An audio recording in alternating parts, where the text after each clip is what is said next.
Hi hello सर्वांना नमस्कार. मी निखिल प्रभाकरराव हरकळ आपल्या चॅनलच्या नवीन व्हिडिओमध्ये तुम्हा सर्वांचे स्वागत करतो. फ्रेंड्स, हा आपला पॉवर सिरीजचा दुसरा व्हिडिओ आणि यामध्ये आपण पाहणार आहोत पॉवर मिळवायची कशी हे. तर फ्रेंड्स, जर पॉवर मिळवायची असेल ना तर फक्त मोटिवेशन जे आहे ते पुरेसं नाहीये. फक्त मोटिवेशन असून काम होत नाही. काय मोटिवेशन जे आहे मित्रांनो ते 2 दिवस टिकतं आणि जी पॉवर आहे, जर तुम्ही पॉवरफुल व्यक्ती असाल तर तुमची जी पॉवर आहे ती पॉवर तुमच्याकडे आयुष्यभर टिकते. मित्रांनो, तुम्ही कितीही व्हिडिओ बनवा, तुम्ही कितीही प्लॅन करा, पण जर तुमची सिस्टीम वीक असेल तर तुम्ही कधीही स्ट्रॉंग व्यक्ती बनू शकत नाही, तुम्ही कधीही पॉवरफुल व्यक्ती बनवू शकत नाही. आणि म्हणूनच आपण आजच्या व्हिडिओमध्ये पाहणार आहोत पॉवर मिळवायची कशी या विषयाबद्दल. फ्रेंड्स, पहिले तर आपण हे पाहूयात की लोक फेल का होतात. तर आपल्याला असं वाटत असतं की आपण वीक आहोत, पण ट्रूथ काय आहे तर आपण वीक नसतो मित्रांनो. आपण काय असतो, आपण असतो अनस्ट्रक्चर्ड. अनस्ट्रक्चर्ड असतो म्हणजे काय असतो, पहिलं आपल्यामध्ये डिसिप्लिनचा अभाव असतो. आपण कोणतंही काम डिसिप्लिनने करत नाही, आपण ते काम करायचं म्हणून करतो किंवा एक फॉर्मॅलिटी म्हणून करतो. आपण ते काम योग्य प्रकारे करत नाही, एक फॉर्मॅलिटी म्हणून ते काम करून टाकतो. डिसिप्लिन नसल्यामुळे तुमच्याकडे पॉवर येत नाही. दुसरी गोष्ट कन्सिस्टन्सी नाही. आपण जे काम करतो, एखादी गोष्ट आपल्याला करायची असली ती आपण कन्सिस्टंटली करत नाही. म्हणजे जसं उदाहरणार्थ द्यायचं झालं, आपण काय करतो, जानेवारीच्या पहिल्या आठवड्यामध्ये जिमची मेंबरशिप घेऊन टाकतो, 3 महिन्याची, 6 महिन्याची किंवा वर्षभराची. आणि जिम किती दिवस करतो, हार्डली 1 महिना 2 महिने. नंतर त्याच्यामध्ये इनकन्सिस्टन्सी येत जाते आणि ती जिम आपण 1 वर्षभर करतच नाही. पैसे पूर्ण भरलेले असतात पण आपण ते पैसे युटिलाइज करून आपले घेत नाही. ही आहे इनकन्सिस्टन्सी मित्रांनो. यामुळे ही आपल्याकडे पॉवर राहत नाही. तिसरं, कम्फर्ट अडिक्शन.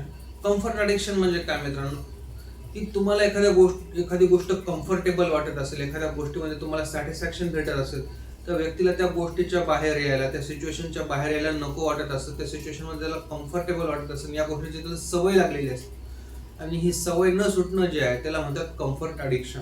ही जर कम्फर्ट अडिक्शन असेल तरीही आपण पॉवर मिळवण्यामध्ये पासून वंचित राहतो, आपण फेल होतो. आणि चौथा सगळ्यात महत्वाचा मुद्दा म्हणजे डिपेंडंट ऑन एक्सटर्नल व्हॅलिडेशन्स. म्हणजे काय, आपण बाहेरच्या लोकांकडून आपल्या कामासाठी, आपल्या मेहनतीसाठी व्हॅलिडेशन्स घेत असतो. आपण काय करायचे यासाठी व्हॅलिडेशन्स घेत असतो. म्हणजे उदाहरणार्थ जर द्यायचं झालं तर आपण एखाद्या तिराहित व्यक्तीला विचारतो, ज्याला आपली सिच्युएशन पूर्णपणे माहीतही नसते. आपण त्याला सांगतो की असं असं, आणि आपण त्याच्याकडून सोल्युशन घेण्याचा प्रयत्न करतो की मग मी काय करू. That is the external validation.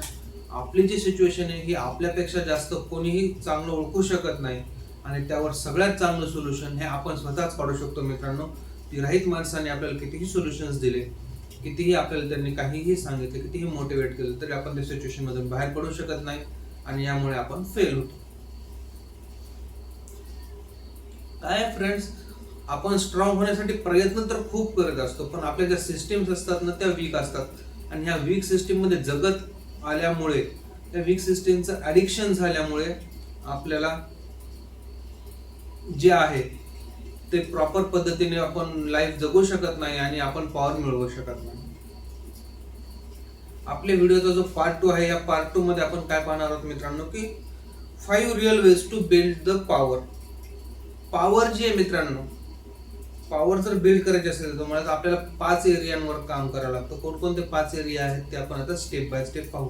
त्याच्यातला पहिला एरिया आहे फिजिकल डिसिप्लिन. फिजिकल डिसिप्लिन म्हणजे काय, आपली जी बॉडी आहे मित्रांनो, ही आपली बॉडी, आपलं जे फिजिकल अटायर आहे हे कम्प्लीट आपलं एक आरसा असं तुम्ही म्हणा, किंवा आपलं जे लोकांना रिप्रेझेंटेशन आहे हे आपल्या फिजिकल बॉडीवरनच जातं. हा आपला बेस आहे.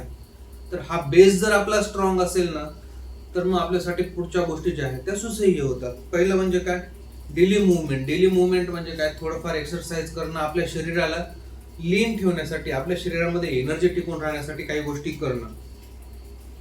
त्यानंतर आपलं पोस्चर सुधारणं, आपल्या एनर्जीवर काम करणं. जर तुमची फिजिकल एनर्जी वीक असेल, तुमची बॉडी जर वीक असेल, तर तुम्ही जेव्हा एखाद्या व्यक्तीसोबत इंटरॅक्ट करता तेव्हा तुमच्याकडून एक वीक सिग्नल त्या व्यक्तीकडे जातो. ती व्यक्ती लगेच आयडेंटिफाय करते की अरे this is not the powerful person आणि मग ती तुम्हाला त्या पद्धतीने जज करते आणि त्याच पद्धतीने ट्रीट करते फ्रेंड्स. दुसरा म्हणजे मेंटल क्लॅरिटी. तर मित्रांनो, तुम्हाला असं वाटतं का की तुम्ही मेंटली क्लिअर आहात?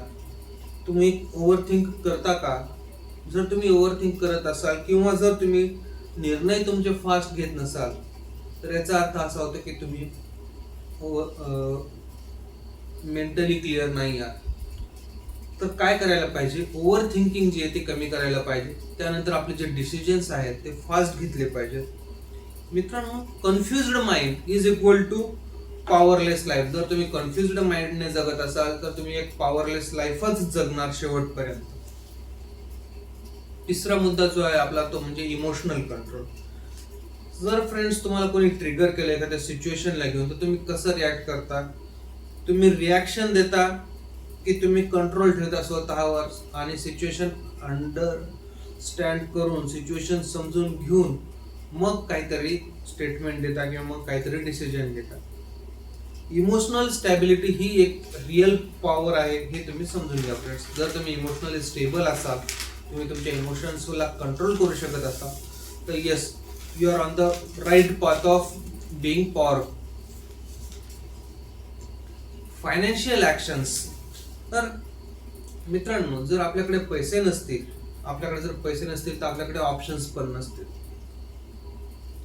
जर आपल्याकडे ऑप्शन्स नसतील तर आपण स्टक राहू. म्हणून काय करायचं? पहिला मुद्दा तर आपण काय करायचं की इन्कम सोर्सेस जे आहेत आपले ते मल्टिपल इन्कम सोर्सेस बिल्ड करायचे. एक चेन सिस्टीम लावून ठेवायची, एक सायकल सिस्टीम लावून ठेवायची आपल्या फायनान्शियल गोष्टींसाठी. दुसऱ्यांवर राहणारी डिपेंडन्सी जी आपली ती डिपेंडन्सी कमी करायची. मनी इज इक्वल टू लेव्हरेज समजून घेतलं पाहिजे. जर तुमच्या हातात पैसा आहे तर त्याचा तुम्हाला फायदाच होणार. आणि आता आपला शेवटचा आणि पाचवा मुद्दा म्हणजे काय? Spiritual awareness. हे खूपदा इग्नोर केलं जातं मित्रांनो. स्पिरिच्युअल अवेअरनेसला आपण इग्नोर करतो. हे आपल्याला असं वाटतं की ऍक्च्युली स्पिरिच्युअलिटी मला लोक मेडिटेशन किंवा ह्या गोष्टीशी कनेक्ट करतात. पण आपण हे फाइंड आउट केलं पाहिजे की आपल्यामध्ये इनर पीस आहे का? आपण आतून शांत आहोत का? आणि सगळ्यात महत्वाचं म्हणजे तुम्ही स्वतःला समजता, तुम्ही स्वतःला अंडरस्टँड कसं करता. स्वतःला समजून घेणं, स्वतःचे फ्लॉज, लॅक्युनाज हे अंडरस्टँड करणं, त्या गोष्टींवर वर्क करणं, हे जर आपण केलं मित्रांनो, आपण स्वतःला समजून घेतलं, आपल्यातल्या स्वतःतल्या चुका जर आपण कमी केल्या तर काय होतं? आपल्याला एक अवेअरनेस होतो आणि ही अवेअरनेस काय करतो? आपल्याला एक स्टॅबिलिटी देतो फ्रेंड्स. तर आता पार्ट 3 मध्ये आपण पाहूया मित्रांनो की रिअल सिक्रेट काय आहे. एक गोष्ट लक्षात ठेवा फ्रेंड्स, पॉवर जी आहे ना ती इंटेन्सिटी मधून कधीच येत नाही, कन्सिस्टन्सी मधून येते. 2 दिवस 3 दिवस काम करून काहीही होत नाही. रोज थोडं स्ट्रॉंग होणं, रोज थोड्या गोष्टींवर वर्कआउट करणं आणि आपल्या लाईफ मधले जे छोटे प्रॉब्लेम्स आहेत किंवा छोट्या गोष्टी जिथे आपण स्टक होतोय त्या डेली बेसिसवर सॉल्व्ह करणं आणि एक पायरी पुढे चालत जाणं, हीच रिअल ग्रोथ आहे, हीच रिअल पॉवर आहे फ्रेंड्स.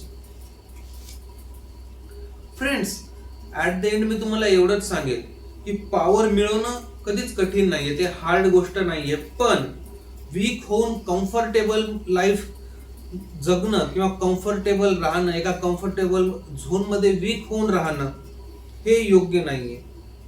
जर तुम्हाला पॉवरफुल राहायचं असेल तर तुम्ही ते बनवू शकता.